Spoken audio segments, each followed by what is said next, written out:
Bonjour à tous, ravi de vous retrouver pour la politique CNet LPCN pour les intimes. Vous le savez, c'est aussi le hashtag pour commenter l'émission. Toutes les semaines, avec ma bande de gazouilleurs, je décortique l'actu politique en version numérique. Mes gazouilleurs du jour, Thomas Vampouille, bonjour. Bonjour. Vous êtes rédacteur en chef adjoint du site de Marianne. Bienvenue. À vos côtés, Philippe Moreau-Chevrolet. Bonjour. Vous êtes communicant, président de MCBG Conseil et dinosaure de la politique CNet. Absolument. Happy birthday Twitter. Il y a peu, le réseau social fêtait ses 10 ans. Malgré une stagnation et des résultats en bourse mitigés, Twitter compte aujourd'hui plus de 300 millions d'utilisateurs. L'affaire DSK, la réélection d'Obama, les attentats, Twitter est devenu en 10 ans le fil rouge de l'actu. En France, les politiques s'en sont emparés petit à petit, avec pas mal de ratés. Du message privé d'Éric Besson aux bourdes de Morano, en passant par le tweet atomique de Valérie Trierweiler, et plus récemment l'escapade de députés LR en Syrie, ou le tweet malvenu de Bruno Le Roux sur les attentats de Bruxelles. Twitter est aussi devenu un outil de communication politique plus ou moins bien maîtrisé. Twitter et les politiques, un long fleuve pas très tranquille. Thomas, sans vouloir retracer toute l'histoire de Twitter, ça serait trop long, qui est très concentré en disant en France, c'est vraiment l'affaire DSK qui marque le pas et qui fait que Twitter est connu vraiment de tous les Français. Oui, et donc du coup on parle des 10 ans de Twitter, mais finalement les politiques sur Twitter c'est plutôt récent. Et à la fois l'affaire DSK, ça paraît déjà loin et on se rend compte en se remémorant ces années que les politiques sur Twitter ont énormément évolué en quelques années finalement. Quels étaient les pionniers, les politiques pionniers À l'époque, on avait, alors on se souvient tous, pas forcément pour les bonnes raisons, des Éric Besson, il y avait Cécile Duflot, il y avait les écolos sont venus assez vite quand même, ça faisait pas mal partie de leur culture, donc ils sont venus assez vite. Christine Boutin est venue assez tôt et elle est toujours là, elle est très présente et on l'entend beaucoup et on relève beaucoup ses tweets. Et la plupart ils sont toujours présents. Il y avait Éric Besson qui avait quitté Twitter à un moment donné, en 2012, quand il était ministre. Il avait quitté du jour au lendemain.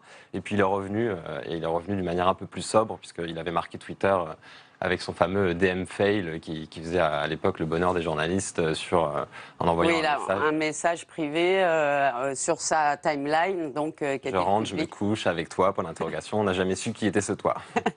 Philippe, oui, il y a eu quand même pas mal de ratés, des tâtonnements. Twitter, ça n'a pas toujours été facile pour les politiques en France. Pour les politiques en France, c'est pas dans leur culture, c'est-à-dire communiquer directement avec les gens, comme ça, sans filtre, se voir interpeller, c'est pas du tout dans la culture française. En France, quand un politique parle, c'est toujours avec une mise en scène incroyable, et puis il faut de la longueur, là on n'a que 140 caractères, donc qu'est-ce qu'on va bien pouvoir dire? Et puis ils n'aiment pas forcément parler de leur intimité, et sur Twitter c'est un petit peu la règle, en tout cas ça l'était au début, mais ils sont venus quand même. Manuel Valls a commencé à commenter des matchs de foot, Cécile Duflot a diffusé ses tweets de chili con carne, on s'en souvient. qui contenaient aussi des messages politiques, puisque évidemment c'est jamais neutre. Et donc ça a commencé à pénétrer petit à petit et les premiers ont entraîné les seconds. Et c'est un moyen aussi pour les outsiders, ceux qui n'étaient pas très connus aussi, d'avoir une notoriété. Ils n'avaient pas forcément accès de manière large aux médias, aux grandes télés, etc. Mais il y a plusieurs qualités, ça vous donne un aspect, je suis moderne, c'est-à-dire que je suis sur Twitter comme Éric Besson, donc j'incarne le numérique. NKM a fait un peu pareil, j'incarne le numérique puisque je suis sur Twitter, c'était au début. Le deuxième avantage, c'est qu'on crée une popularité directe, un lien direct avec les gens, donc ça c'est intéressant parce que finalement on dégage aussi une impression de grande modernité assez facilement. Et puis l'autre avantage d'être sur Twitter, je dirais que ça permet d'avoir un accès média. En fait, il y a certains députés qui vous expliquent à 15h, 15h30, je réfléchis à mon tweet assassin du jour pour espérer être repéré par une chaîne d'infos en continu et puis passer en plateau le soir. En quelque sorte, c'est presque une attache. C'est un accélérateur de carrière médiatique, on peut dire ça comme ça, mais après il faut que ce soit maîtrisé et ça n'empêche pas d'être entouré quand même. Thomas, dans l'histoire du Twitter politique français, il y a évidemment le tweet de Valérie Trierweiler qui annonce son soutien à Olivier Falerny, l'opposant à Ségolène Royal lors de la législative en 2012. Ces 40 signes atomiques, ça présageait la suite. La suite malheureusement pour elle, oui. On le savait pas. Je pense que si on devait avoir une échelle du séisme en tweet politique, on l'appellerait à l'échelle Trierweiler, parce qu'effectivement, ça avait fait un foin pas possible. Ça avait été vraiment une déflagration. Enfin, c'était un camouflet direct vis-à-vis de Ségolène Royal, qui était quand même, on sait qui est Ségolène Royal. Après, pour rebondir sur ce que vous disiez, c'est intéressant justement de se rendre compte que les politiques en quelques années ont effectivement tous investi Twitter. Ils ont effectivement tous intégré la nécessité de communiquer par Twitter. En revanche, ils n'ont pas vraiment intégré la philosophie de Twitter. Ça reste une communication, la culture Twitter, ça reste une communication très verticale. C'est des flux RSS en fait sur leur communiqué, mais il n'y a pas l'échange et la communication horizontale qui est normalement dans l'ADN de Twitter. Ça, ils l'ont pas intégré du tout. Certains savent le faire entre eux. Ils se répondent parfois entre eux. Ils se foutent des baffes. Je parlais du tweet de Bruno Le Roux sur les attentats à Bruxelles. Il a eu des collègues PS qui lui ont dit tais-toi. Donc ça commence, mais c'est vrai que c'est pas. Ils ont souvent utilisé Twitter au début pour annoncer leur passage média. Donc, vous tweetez à 15h que vous allez passer à 17h sur une chaîne. Enfin, on continue. Donc, c'est pas quelque chose qui est. Effectivement, c'était pas très participatif au départ. Alors, François Hollande n'est pas très numérique. Il n'a jamais été non plus très réseau social. En mai 2013, il est interrogé, je ne sais pas si vous vous souvenez, par Paul Laroutourou, qui travaille à cette époque au Lab d'Europe 1. Et il l'interroge sur le fait que le président n'a pas de compte personnel, enfin, qu'il n'utilise pas son compte personnel Twitter. Regardez. Pourquoi avez-vous choisi de ne pas vous exprimer personnellement sur cet espace social? Merci. Quelle question! Aurais-je manqué d'esprit de décision? Serait-ce là la preuve de mes mauvais sondages? Je n'aurais pas tweeté comme il convenait, ou tweeté du tout. Écoutez, je vais réfléchir à votre proposition et vous verrez au premier tweet si j'ai changé d'attitude. Ça, Philippe, c'était en 2013, ça semble une éternité, mais enfin c'est très révélateur comme réponse. C'est dingue de voir toute une salle de relativement vieux messieurs qui regardent un jeune type, qui est un jeune journaliste, qui leur dit « Mais pourquoi vous n'êtes pas dans votre époque ?» Et les vieux se marrent en disant bah, « Attends, de quoi tu me parles? On verra plus tard. » Les vieux journalistes politiques aussi. Et les vieux journalistes politiques aussi. C'est très, très, très étonnant. Enfin, c'est complètement dingue quand on pense que quand Obama a fait son premier tweet, il y avait toute une salle réunie, il y avait le fondateur de Twitter qui était à côté. C'était un grand moment dans l'histoire américaine. Et en 2012, Obama tweet sur sa réélection. Oui, bien sûr, tout le monde l'utilise déjà. Avec Michel.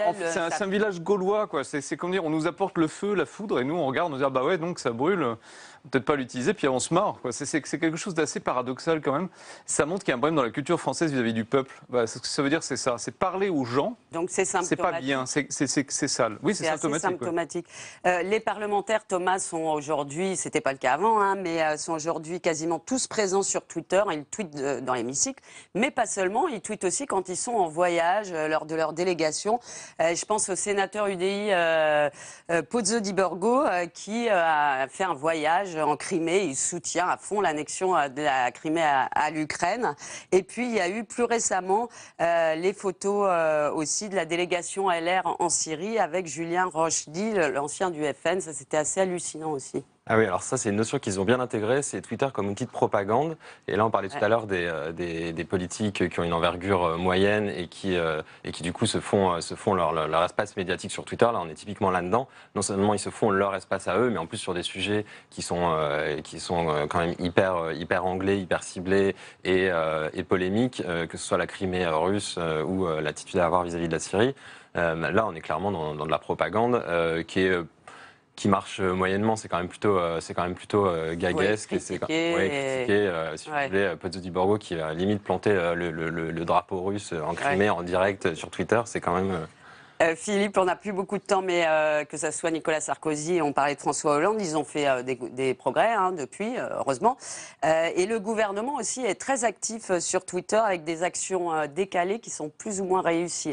La loi travail qui nous fait coucou et qui me dit bonjour, est-ce que tu veux discuter avec moi, alors qu'elle est hyper controversée et qu'il y a des gens dont l'avenir économique peut être menacé par une loi comme ça. Donc c'est un sujet hyper grave. Pour parler aux jeunes, on se dit on va sur Twitter, bon ça pourquoi pas, mais on va adopter un ton léger et rigolo. Mais si le sujet n'est pas léger et rigolo et si les jeunes en question ça les angoisse, il va se passer ce qui s'est passé avec la loi travail qui a fait coucou, c'est qu'on lui a envoyé un énorme pain dans la figure et qu'elle a été priée de dégager et que ça a été un massacre.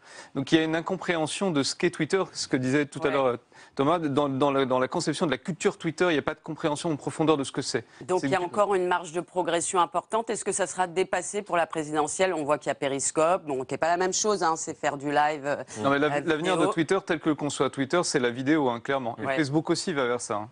le direct vidéo. Donc pour la présidentielle, ça sera quand même encore Non, on Twitter. a une communication qui est hyper coincée, qui est hyper bornée en France. Et Myriam El Khomri, vous verrez que, enfin, vous avez pu constater hier qu'après avoir lancé son compte pour la loi travail, elle a dit hier qu'elle allait plus sur les réseaux sociaux, tellement elle se fait Et ça, c'est la réaction française. On m'insulte, on m'engueule, donc je parle plus. Mais elle n'a pas le droit de bouder, elle est ministre. Elle est pas, enfin, je veux dire, on n'est pas à l'école maternelle. Vous reviendrez pour la présidentielle et puis on analysera tout ça ensemble car c'est maintenant l'heure de la semaine du Lab avec notre partenaire, le Lab d'Europe 1.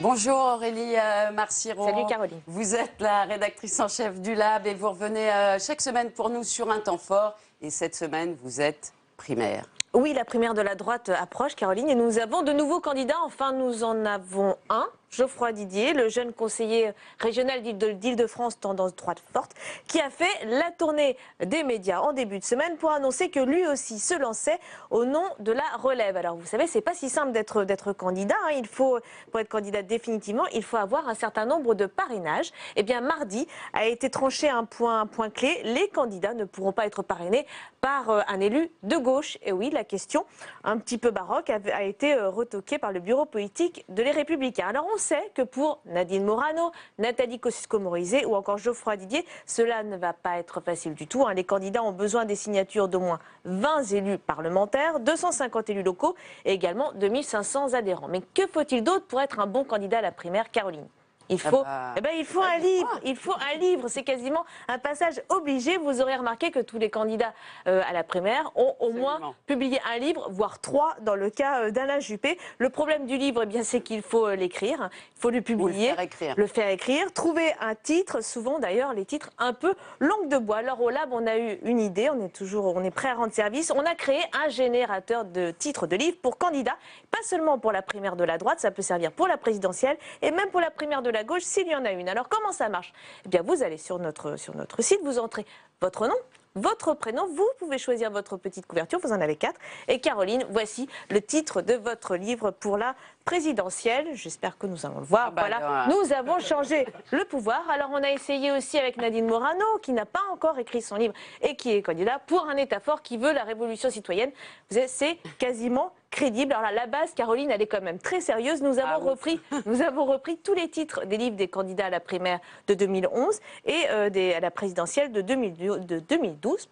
Et le résultat, eh bien, c'est qu'une fois que vous avez généré votre titre de livre, vous pouvez le tweeter en criant à la face du monde sur Twitter « Oui, je suis candidat et voici le titre de mon livre ». Merci pour ce moment Aurélie, merci pour ce moment à tous les deux. Merci à vous de nous avoir suivis. Vous pouvez revoir cette émission en VOD sur publicsena.fr et puis bien sûr j'attends vos commentaires, vos facéties sur mon compte Twitter. Salut à tous, à la semaine prochaine.